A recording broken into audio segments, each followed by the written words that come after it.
kuna vita. Mafuta mahali kabla haujaenda kwenye nchi, wewe mwenyewe uko ndani kuna vita. Sijui na hiki, sijui nawaza hiki, sijui nawaza hivyo, ni vita vya kiroho. Unatakiwa uwe na balance ya kuwa strong. Hivyo vita vya uko ndani uangushe ngome ya mawa. Kila ngome iliyokuja kwako ambayo inakusumbua, hiyo ngome unaweza kuzidua na ukimwi. Hiyo tayari ni vita, hivyo kinashakuja kwako.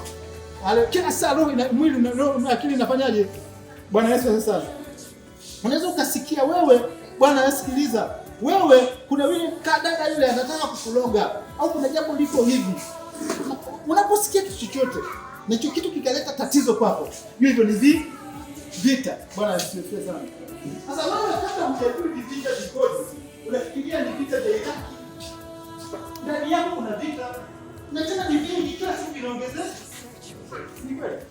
Vita vitakuwa mahali hapa. Na vita vya mioyo ni vibaya. Mfano, ukutana amesema kwambia sisi ndio vita.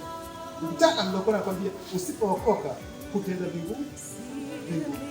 Sasa unajiuliza niokoke au niende kwenye dini? Kabla kuenda huko. Vita hapa kwa dini. Show me the way.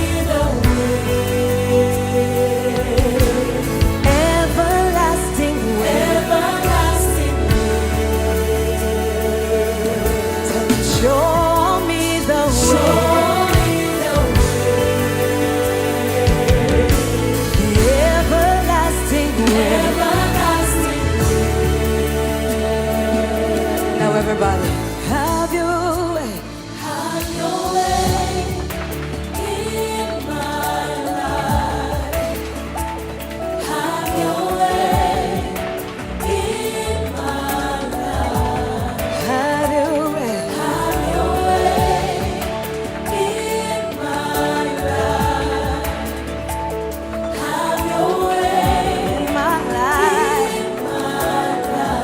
Everybody, say, sir.